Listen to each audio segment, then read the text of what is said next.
At his peak, Jeremy Lin was a sporting miracle, an overlooked, cast-aside Asian American kid thrust into the spotlight of being the point guard of the most valuable franchise in the NBA. Oh, and guess which population is the highest growing within New York? The Asian American population. Forget good feelings. This was the golden goose. TV ratings were exploding. Social media was melting. The Knicks were back. And all the NBA had to do was literally drive in a straight line to the finish line. Instead, they drove it off a cliff. They let jealousy, racism, and just straight up incompetence cost them a chance of a lifetime. But here's the full truth the league wants you to conveniently forget. It wasn't just the Knicks who screwed up. While they might deserve the lion's share of the blame, this was a league-wide disaster. And we're gonna reveal that to you throughout this video. All they had to do was nurture their golden goose, and it would have given them billions of dollars in perpetuity. Here's the story of how the NBA fumbled Jeremy Lin so hard, it ended up costing them billions of dollars, but also leaving a poisonous taste in the mouths of NBA fans forever. In February 2012, when the seeds of Linsanity were being sprouted and Jeremy Lin got his chance, he didn't just show up. He shattered reality. An undrafted Asian American guard who slept on his teammate's couch took over the mecca of basketball in what felt like overnight. For 26 straight games, he was must-see television. He dropped 38 on Kobe, hit a game winner in Toronto that made entire countries jump out of their seats. People were flying from all over the world just to see Jeremy Lin. But unfortunately, behind the scenes, the NBA wasn't preparing to build an empire with Jeremy. They were panicking because in truth, Jeremy Lin wasn't supposed to exist. Let's be honest here. Jeremy Lin wasn't just undrafted. He was dismissed. Harvard grad, Christian, Asian American. The stereotypes wrote him off before he even dribbled a basketball. He was told he was too slow, not athletic enough, too smart to be a hooper, which doesn't even make sense really, too Asian to be marketable. One executive even admitted they didn't scout him because of how he looked. But when Lin finally got a real chance, he didn't just fit in, he dominated. And here's what makes that uncomfortable for the NBA. They didn't discover Jeremy Lin. They missed him. Every scout, every team, even his own teammates doubted him. Now, suddenly, he was the biggest show in the NBA. Unfortunately, that's not a feel-good story. That's a system failure. And as Lin's fame exploded, so too did the resentment. Behind the curtain in New York, Carmelo Anthony wasn't happy. Reports say he called Lin's contract ridiculous. And a lot of us would hear that and say, what's the real big deal? Well, the truth is, actually, this is where the story gets really uncomfortable. Because it's not the words that he said, but the intention behind the word. Because in truth, why what he said stung so much? In the NBA especially, a lot of kids drafted were using the NBA to get out of extreme poverty. And guess who was a primary example of that? Carmelo Anthony. And so with that in the background, it was not only a bad comment made in bad taste, it was a disgusting comment that broke all the unwritten rules of the NBA. You never ever question a guy getting his bag. Never. And even when it happened, people who looked exactly like Carmelo Anthony said so. But you never heard Carmelo Anthony call out anybody else for getting paid much more than Jeremy Lin. So why did he do it? There can only be one answer: racism. And unfortunately, Knicks management did absolutely nothing about this, despite everything they had seen. And so they allowed the jealousy to creep in. And it wasn't just because he was getting the headlines, but because the NBA machine didn't know how to handle a global icon who didn't play the game their way. He was humble. He passed first. He thanked God, his teammates, his family. No trash talk.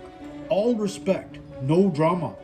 Lin was a superstar without acting like one. And in a league addicted to egos, that was threatening. If you think about Carmelo Anthony, his jealousy made absolutely no sense. A, he didn't play the same position as Lin. B, he was injured when Linsanity happened. And C, aren't you happy that you finally discovered a point guard that can make you win? Nope. Another memorable moment from their Knicks stint, Linsanity.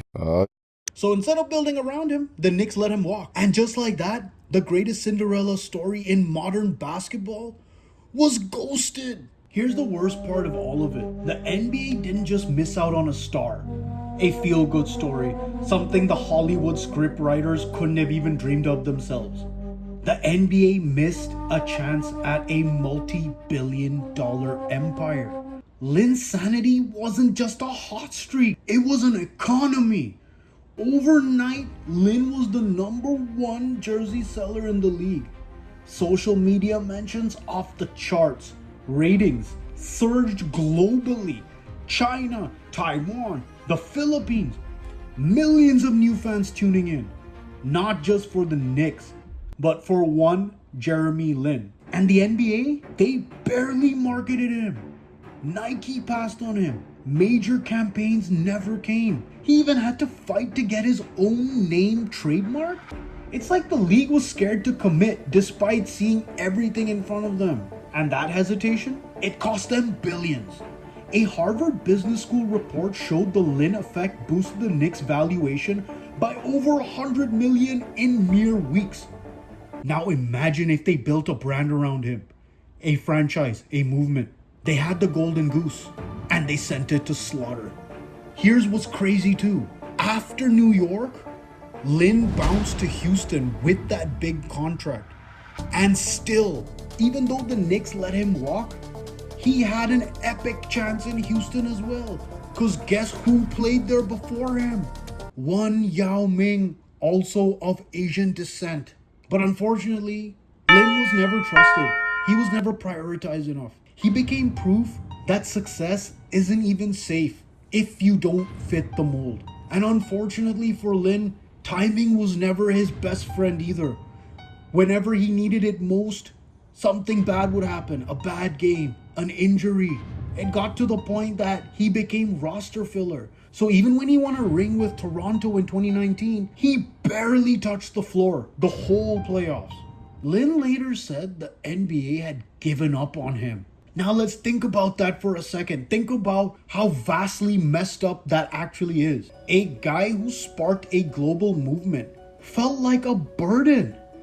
That's not just sad, man. That's damning. Because what message does that send to every Asian American kid watching? That no matter how good you are, how hard you work, you'll always be an outsider? Man, if the NBA had leaned in, literally, Lin could have become the Yao Ming of guards, the second coming. Ambassador, leader, icon. His story could have helped the league expand into untapped global markets, not just in Asia, but in communities who never saw themselves in the game. As someone who's a visible minority myself, seeing a guy who looked like Lin absolutely crushing it on that stage, it was nothing short of powerful and inspirational. But then what they did to him after continues to leave a poisonous taste in my mouth. Like literally, Lin could have been the face of a new era. A league where any kid, any color, believed they had a shot. Instead, he's become a cautionary tale. And the NBA, they let the goose die. Jeremy Lin deserves so much better. Not just because he was good on the court, but because he was different in all the right ways. He proved that talent can come from anywhere, that humility can coexist with greatness, that being Asian American wasn't in fact a limitation. It was an invitation to build something the league had never seen before. But instead, the NBA blinked. They allowed jealousy, racism, and indifference to creep in. And so, what we lost was more than just Linsanity. We lost what it could have become. And when the next Jeremy Lin shows up, let's hope the league doesn't blink again. This wasn't just a fumbled player. This was a billion-dollar mistake. This was Jeremy Lin. If you like underdog stories, come check out The Undeniable Rise of Stephen Curry. This one has a much happier ending.